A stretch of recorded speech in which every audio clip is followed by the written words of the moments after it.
Hey, everybody, and welcome to TNMCoaching Unplugged with Zoran Todorovic Interconnected Podcast. Such a joy to be with you once again, and thank you so much for tuning into this channel. Thank you for your lovely comments that we receive all the time from our wonderful community of people who are following us. As you know, our channel is set up to help you elevate your mind, to help you elevate your heart, your soul, your entire being to the next level and beyond, so that you can become the best possible version of yourself in your work, in your life, in any expression of creativity that you currently have. And today's evolution or elevation is going to be a very interesting one because I have a wonderful new friend with me. Yeah, she's really, really special. You're going to see, right? You're already seeing her face. And so I was like, when I came into this space, I was like, wow, So how I find Hamaima was through Mission of Earth. A very good friend of us connected us. And then I looked into the Mission of Earth website, which is a sanctuary for the self-discovery, healing, empowerment. And you can find more about Mission on Earth at missiononearth.org. And you can also follow them on Instagram as well. I'm going to also reference this in our description. But what is beautiful to know about Hamaima is that she is a shamanistic practitioner. She's a musician. She's a sound healer. And she's something that we call the New Earth Guide. And you know that on this channel, we cover diversity of topics. We go from the very linear, traditional, businessy conversations. We go into the personal development conversations. And then we go into the New Earth and new consciousness, new spirituality. So we would love you to be, what we say, multidimensional in your learning, as that's why we're opening a lot of topics for you. So what is special about a wonderful guest, in addition to her qualification, being shaman, musician, sound healer, New Year guide, she has experienced holding space for ceremonies, retreats worldwide. Her retreats are absolutely fantastic. And she combines something unique, which is the Asian practices from various spiritual traditions to guide and empower people into this new, unique vibration that we call the New Earth, that we all going towards. So once again, thank you so much, Hamaima, for joining me. How are you today? I'm very well, and it's Hamaima. Hamaima, that's good. Thank you, Zoran, for having me. It's very special to be here. And I come from a very special place today. I just arrived in Visoko in Bosnia because I want to visit the pyramids here.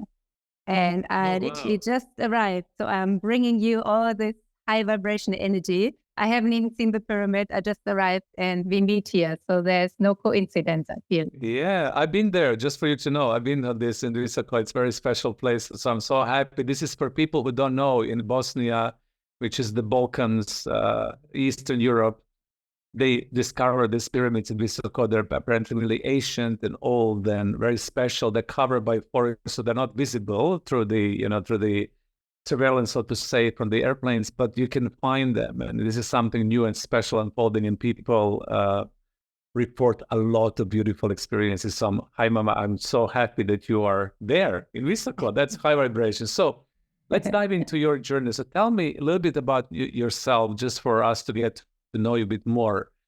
Can you please share with us your journey in how you became shamanistic practitioner? What really inspired you to get into this art of music, sound healing, and then, what really got you to the space of seeing yourself as somebody who is guiding us towards the New Earth? Yeah, for me, it was always from a child on already. I wanted to help. I wanted to bring harmony. I found it very difficult when there was conflict, very sensitive and always trying to sort out any kind of disagreements and so on. And when I grew older, I got into, first of all, I'm from a countryside, so I started to do professional horse riding. That was kind of my passion because animals were always a big love for me as well.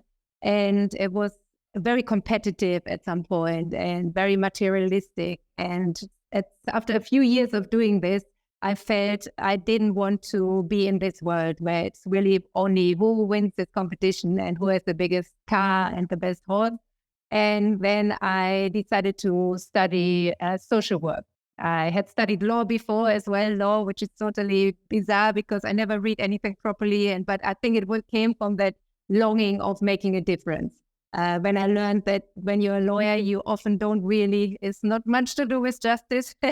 I kind of left this idea and started to become a social worker.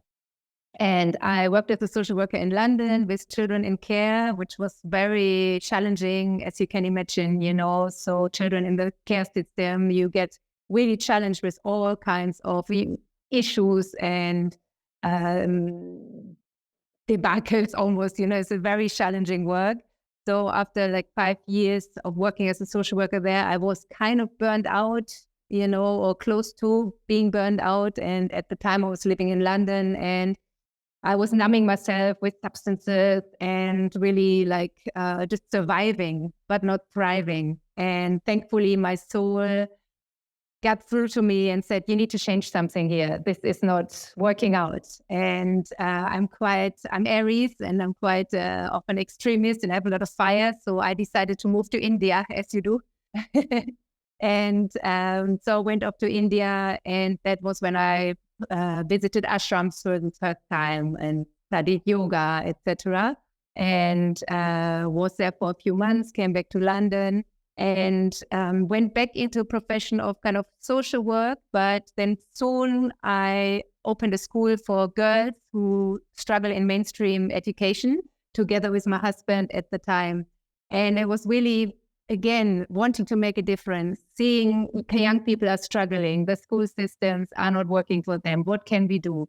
But it was kind of not the right approach. And also we had a business partner. It was very difficult to work with them. And I had to, it was almost a breakdown, I think, after a few months of doing this job. And I just said, I can't do it. I'm overwhelmed. I give everything up, and I fell into a big hole of not knowing what to do now, and also having this big aspirations and big ideas. And then I felt I failed everyone. I failed. And there was like a rock bottom, I would say, rock bottom. As you say, sometimes you need to really feel it. And from that point, it was Kundalini Yoga really what got me out of it and what found me at that time. And I studied really deeply, and it changed everything for me. My relationships, my career, my diet. Became a Kundalini Yoga teacher. And I really dedicated myself to that for a few years. And then the next thing that came, then the shamanism came in with a trip to Peru in 2013, I think it was, and drinking ayahuasca for the first time. And then kind of everything changed again. I'm very grateful that from my time of in London, being in London, also drinking a lot, taking a lot of drugs, I'm very grateful that I found a practice like Kundalini Yoga that cleared and cleansed and really gave me a solid foundation without any substances, any medicines. And when then the medicines found me, I felt like I could really come from a grounded place. And from then on, I was holding cacao ceremonies myself and starting working in more shamanic way. The music came in. And so that's really in a nutshell. There's always so much to say, but it's enough for now, I think. Exactly. What a wonderful journey. I mean, it's good for people to know that we all go and we have this heroic journey when it comes to our struggles, and we meet the world. We live in the cities, we get out of the cities, we have relationship with alcohol, with substances, we get out of them. We cleanse, we recalibrate in order for us to find our true journey. And I think through this experimentation and learning, I always am so fascinated when I talk to people like yourself that we all share this journey in common. And here you are, and you are in a new journey, so to say. And before we go into the spiritual practices and before we get into the more of the understanding of shamanistic principles, I would really love you to talk to me about your relationship with the New Earth. So what is New Earth for you? What is emerging for humanity right now? What are you perceiving, and what is your relationship to it? I feel it's a vibrational frequency that is available right now already to every one of us. It's available, but not everyone has signed up for it yet. So, I believe that on a soul level, we make decisions about how this life, what we want to learn, and who we want to be there on our journey, etc. And some of us have probably still chosen to study density and duality. So for these souls, they might not be interested to transition into what we say the fifth and the higher dimension. But there are many who have come specifically for this, and also many who have come to support this transition, this transformation, to help humanity to make the shift from ego consciousness to heart consciousness. And I consider myself as one of those souls. According to Dolores Cannon, I believe I'm a second wave volunteer. I won't go into the whole theory of it, but it's really good to read up on it, because once you realize, if you are an interplanetary soul, and once you realize it, it takes a lot of weight off your shoulders. I feel it, for me, it made much more sense why I'm here. And it made it also a little bit easier, so the new earth is here. And many would say, how can you say that? Because we have so much turmoil going on, and you're sitting there and you say, don't watch any news, and you're claiming the new earth is here. But, this is how it works, right? We are creating it. And really, on the outside, there's nothing. Right? We are everything and nothing at the same time. We are God, Goddess. We are the divine. We are the creator. And if we, I feel we are creating the new earth with our conversation now, with our thoughts, with our being in these new earth energies and frequencies more and more. And that doesn't mean we don't get pulled back into the very kind of dense energies of being confronted with the atrocities that's still being committed here by humans, and the war and all that is going on. Of course, we are aware of it, and it's also kind of not beautiful in a way, but it's interesting, and it is, right? It is an expression. We are very quick to judge. We feel like this is a good thing, this is a bad thing, this is the light, this is the dark, but it's all God, it's right? All God. It's all God, Goddess, or it's all divine. It's an expression of the soul. So this is quite ego perspective concept, but sometimes just to hear it, even if we in the moment don't feel it makes sense, maybe nudges us a little bit to see things a little bit differently. That's what I believe. So for the people who are new to this, and a lot of people know exactly what you're talking about, I just want to kind of elaborate a bit more. So that transition from the ego consciousness to the heart consciousness, and stepping into the new earth. So what is ego consciousness and what is heart consciousness for you? Just for people to begin relating to your language more. Yeah. So ego consciousness. So ego is very driven by fear. That's what I feel. So maybe it's good for explanation to say, do you choose love or do you choose fear?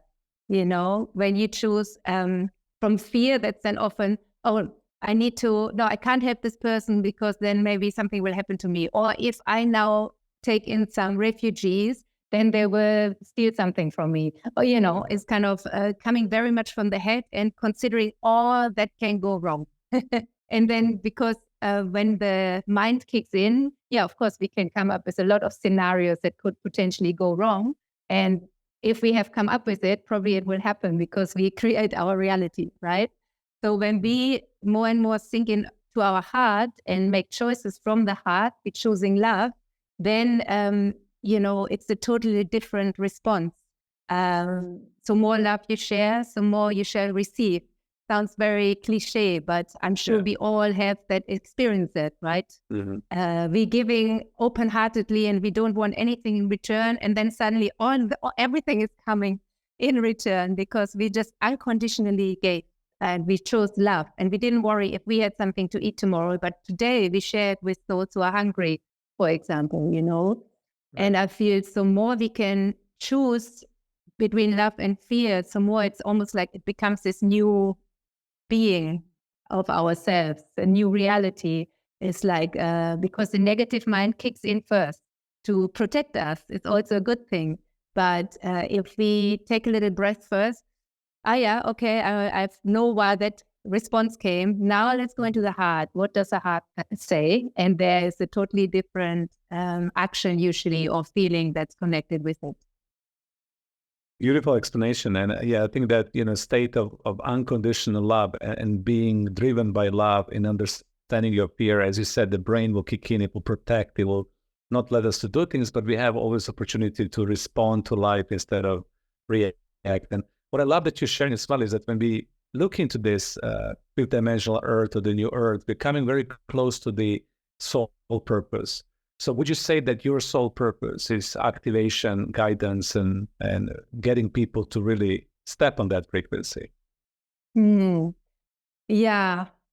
I always say to everyone, you are your purpose already. Just being here and being as much in your unique frequency as you can be, that's already, you've done it. Wow. But yeah, of course, then I've... and it takes also the pressure off again, because we're seeking, what is it going to be? Is it this? And it's like, no, just when do you feel grounded, relaxed, and happy and empowered? Oh, when I do that. Yeah, do that. Right? So when you feel grounded, relaxed, and empowered. Happy, and empowered. Yeah. Okay. And it doesn't need to be we're writing books or we're holding big retreats. It's like, no, we make beautiful vegan food and nourish others with it. And it's our highest excitement. Bashar, he always talks about the highest excitement to do that. And that means we're in our unique frequency, and that's our purpose. Yeah. So for me, I feel I'm a connector, and I travel the whole world, and I've done this now for 10 years. I'm a nomad, and coming to the end of it because I'm getting a bit tired of it. But I've connected so many beautiful new earth souls. I'm feeling always blown away by the amount of amazing people that have I have come across.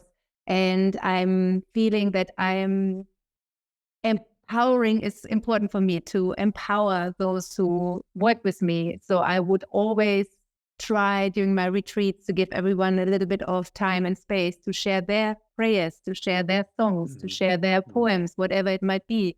If it's the first time they do it, then and they forget their lyrics, doesn't matter. I forget my lyrics still a lot as well. Yeah. And it's just giving a platform to say, you are a master of light. Otherwise, you would not be here right now on this planet. So I am helping you. This is what my purpose is, to help people remember why they came here.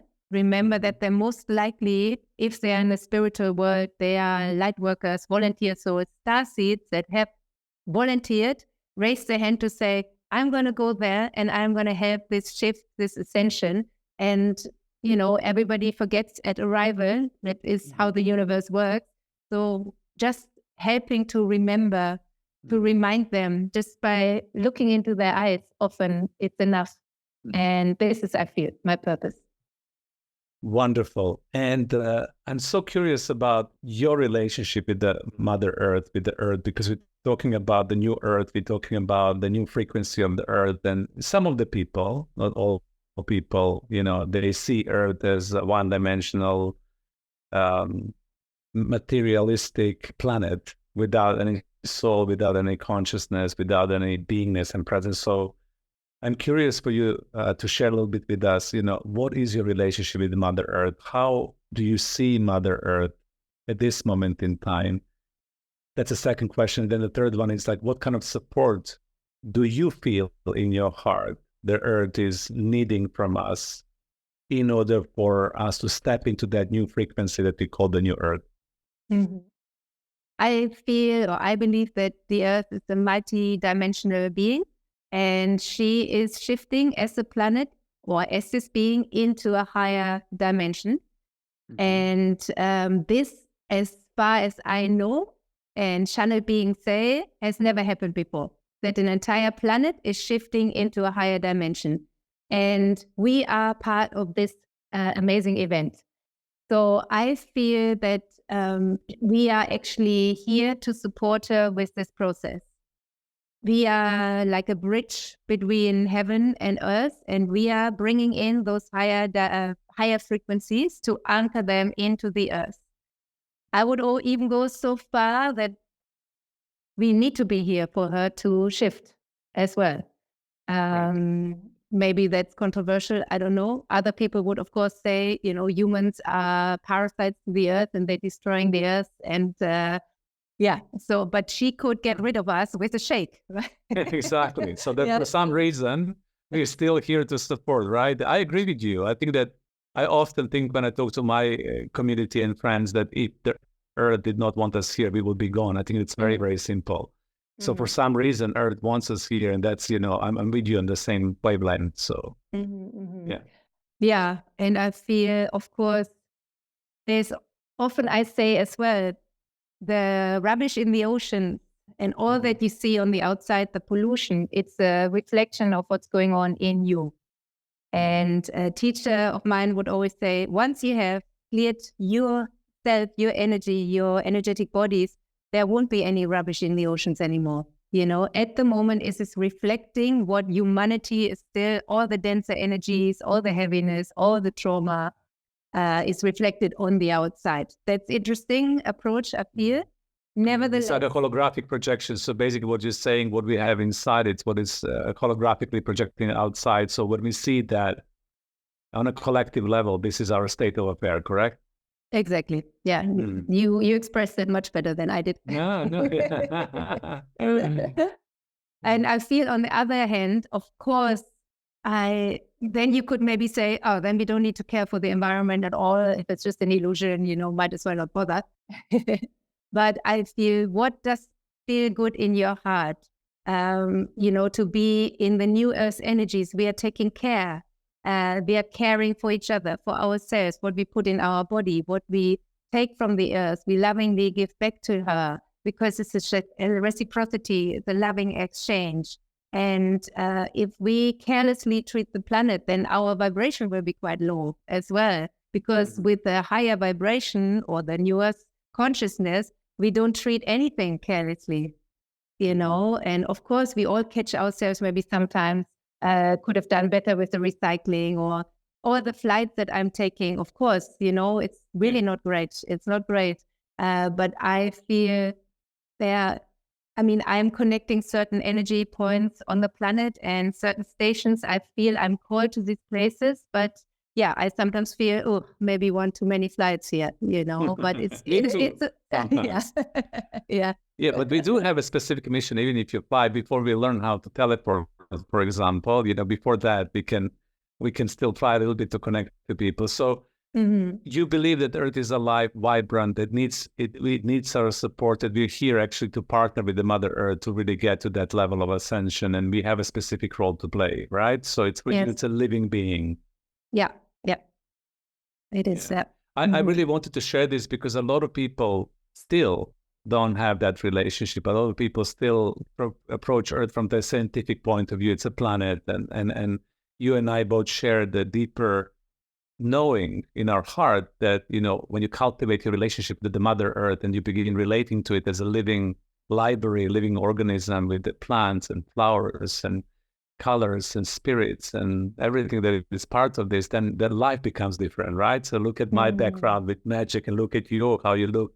It becomes much more vibrant and beautiful, isn't it? Totally. And also what is nice to say to that is, I'm here in a small village in Bosnia, right? And I'm looking like that.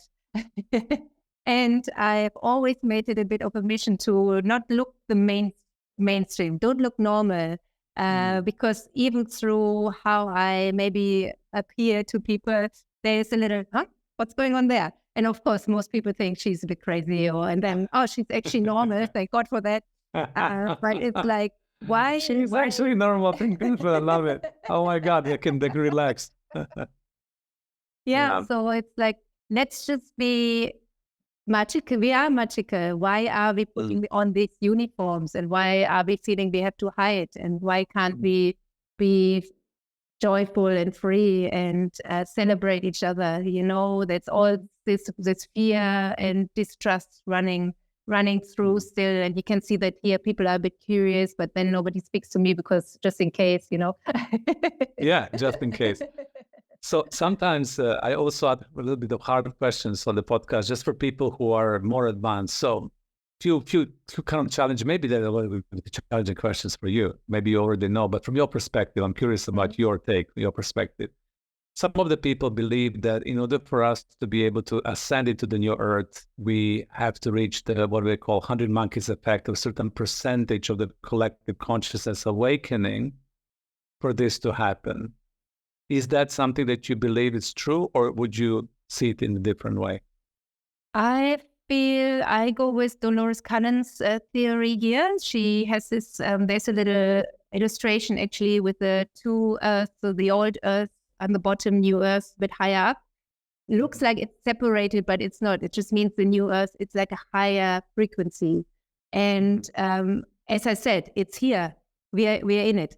We are in it. But at the moment, we haven't quite ascended as much that we are not aware of the old energies anymore. We are still aware of the old energies. At some point, Dolores Cannon says also the Jesuit channelings that are amazing to follow if somebody wants to be inspired.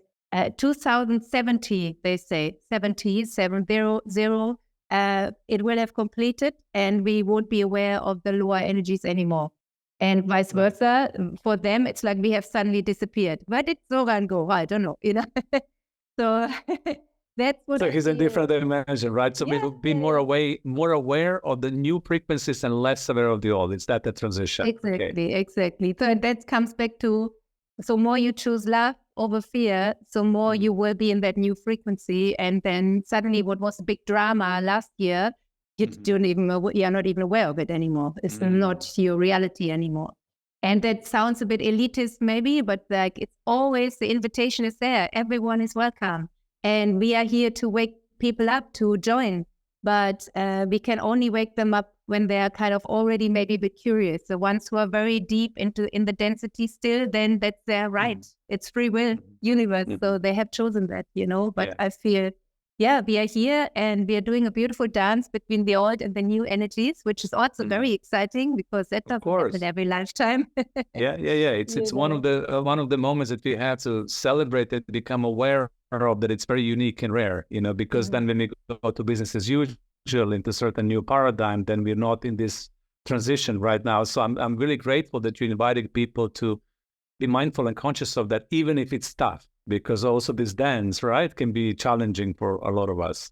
Yeah, for sure. Yeah, it's very hard. Some people call it a fight, and I no, let's dance. The fight, the struggle. Yeah.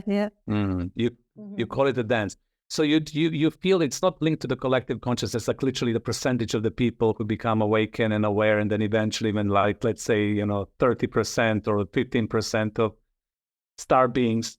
I love this term, star beings, awakened people who are leading humanity to the new earth are awakened, then the shift happens by itself. So you think that's maybe also quite likely, isn't it? Because but then it's everyone much more with this frequency, we can reach much more people. So more of us are in this frequency, of course.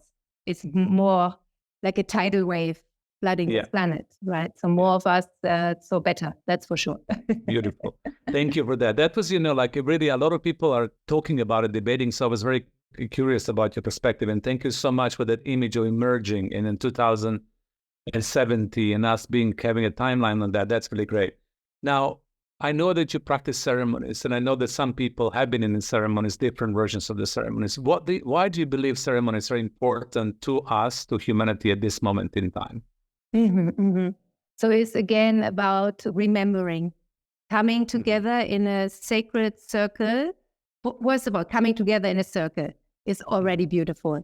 Ideally around a fire, the fire that our ancestors have sat around, or it's the same fire. It brings us together. Everybody is equal. There is nobody better than, or, we are coming together. We are sinking into our hearts. That's why we use the medicine, because sometimes we are so in our heads and so fear-driven that the heart is totally blocked, or we lost someone, we got heartbroken, we had a challenging illness and our heart is blocked and we don't know how to access it. Sexual abuse comes up so often, for example, childhood abuse, and the hearts are closed. And then it's, of course, very difficult to choose love if your heart is closed. So being in a ceremony, be it with cacao, with ayahuasca, with mushrooms, whatever it might be, is like helping us to sink into our heart, to listen to others, what's going on for them, to realize everyone is struggling. It's not just me. I don't need to be ashamed anymore of my history of abuse, because probably every third person has kind of some history with it. And it feels so healing to be able to share about it with a circle that is not judging. No matter what's being shared, there is no judgment, because we are in our hearts with the fire, and there will always be an altar, even if we don't have the fire, with candles representing spirit. And the Mayan shamans I work with, they always say, like, fire is the ear of God. Or also the new version, it's Wi-Fi to spirit. So, I love that. Wi-Fi to spirit, the fire. That's so good.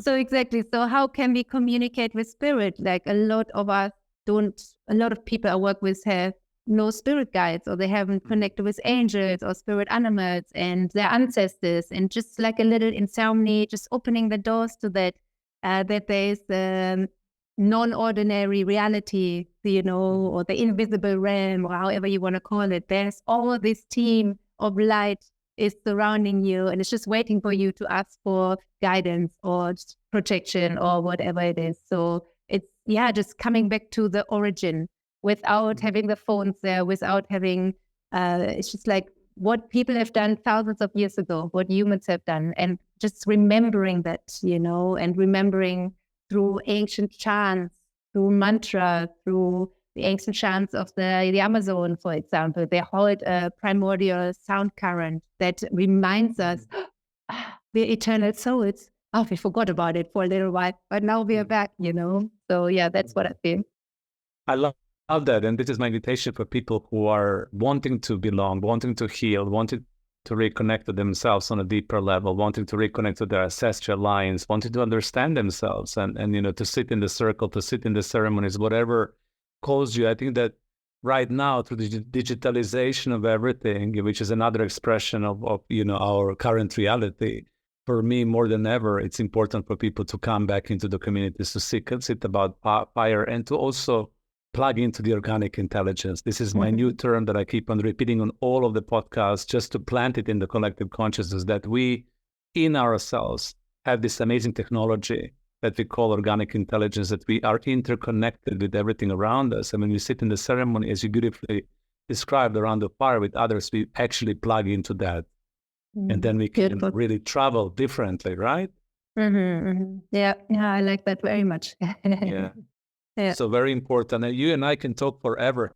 A few things that I would love to, one last question, and we're going to dive into the wrap up, healing, healing tools, healing modalities. A lot of people are looking for healing. A lot of people are looking for restoration. And as you know, and I do know that, on a certain level, the part of this human learning journey is to get damaged a little bit along the way, to get traumatized a little bit, to get abused a little bit, to get a little bit rough at the edges. But then we eventually come into the state and space of healing.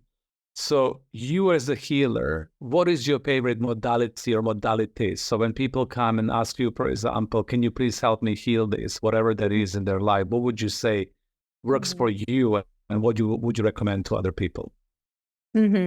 Yeah, first of all, I feel that a healer holds in their vibrational field what they have transformed within themselves.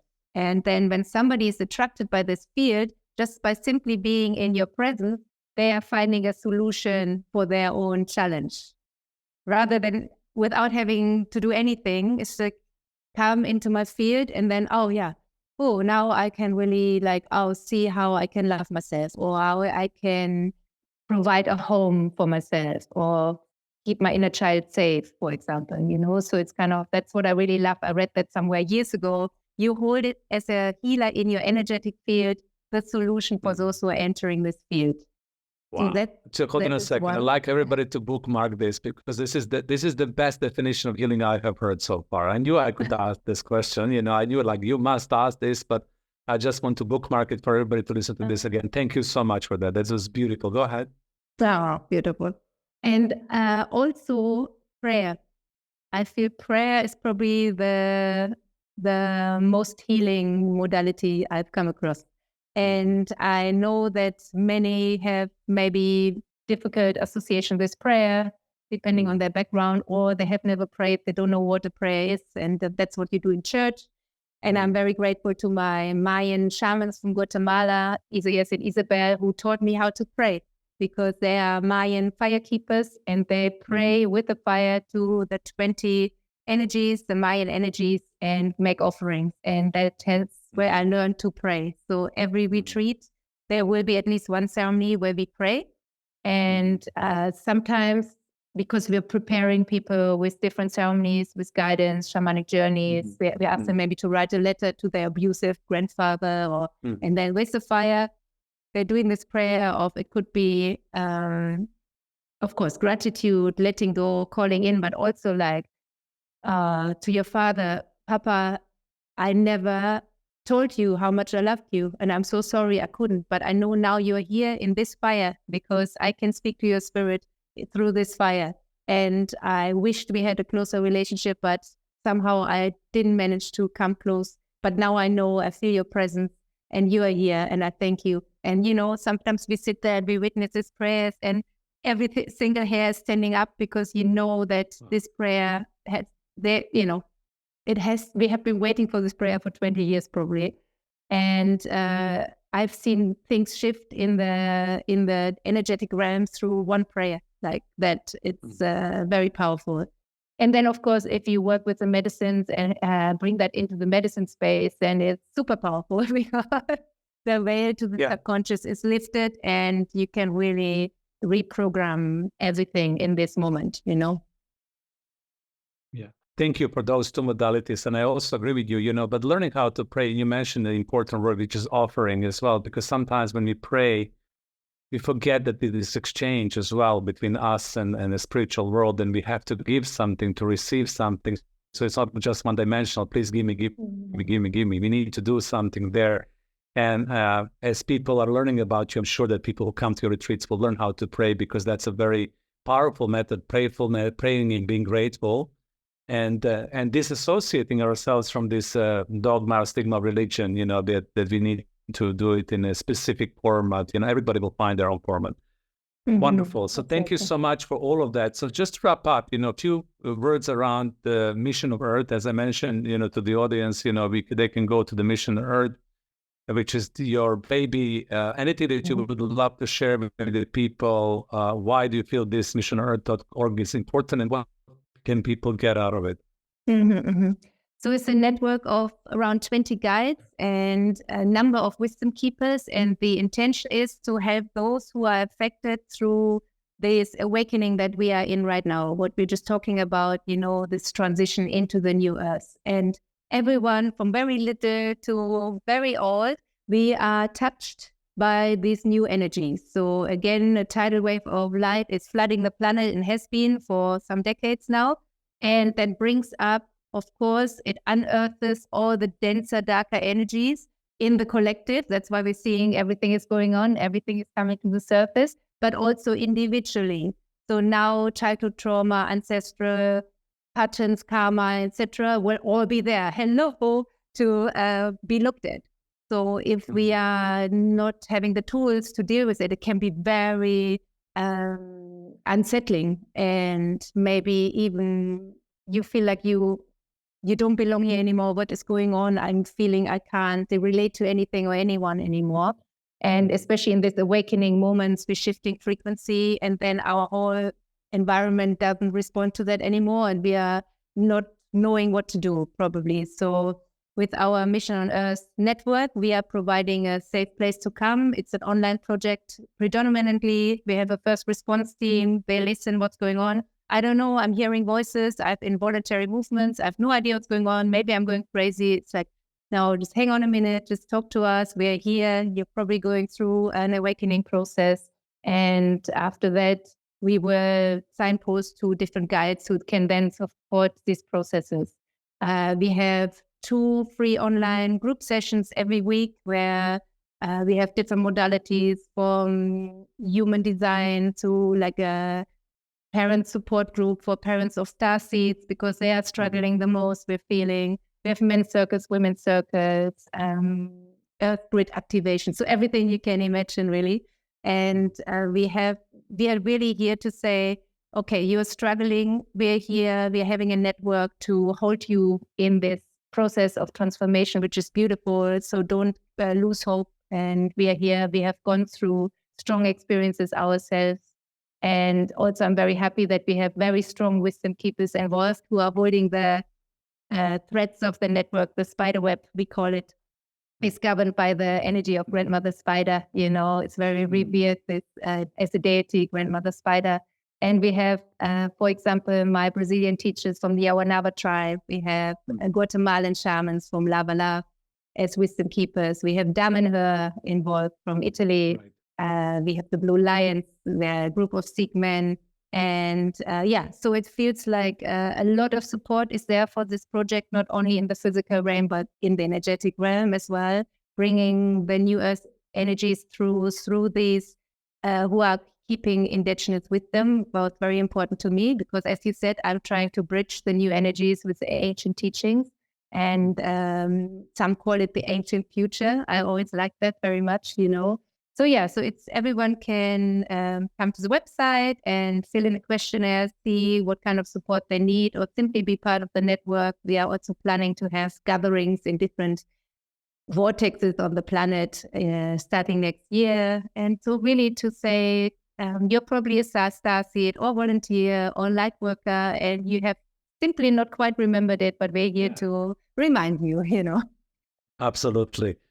Plug into that network. I think everybody who's listening, no matter where you are on your spiritual journey, on your life journey, this is a wonderful network to plug into, as well as something that we all want to support, because it's important for all of us at this moment in time to reconnect to ourselves, to interconnect within ourselves, and to form a beautiful partnership and beautiful collaboration, alliances, and to learn from each other. So once again, wow, thank you so much for your presence. Hamaima, let me just do this properly once again, the name, Hamaima. Thank you so much for connecting with us. And would you like to say anything else, the last call for action? How would you like to leave the audience today? Mm-hmm. What I can say is thank you for being here at these times of prophecies. Thank you for your service. And you're not alone. In these times where you might be struggling, know that you're not on your own. Please seek for help and support. We are here. And thank you for your presence. Wonderful. Thank you so much for tuning in to TNM Unplugged, the Zoran Todorovic Interconnected podcast. We're very grateful and happy for this elevation. It's going to be a good one to listen again and again and again. And we hope we're going to have this wonderful being on our podcast once again. In the meantime, tune into the website. Bye, everybody. And thank you so much once again for tuning in.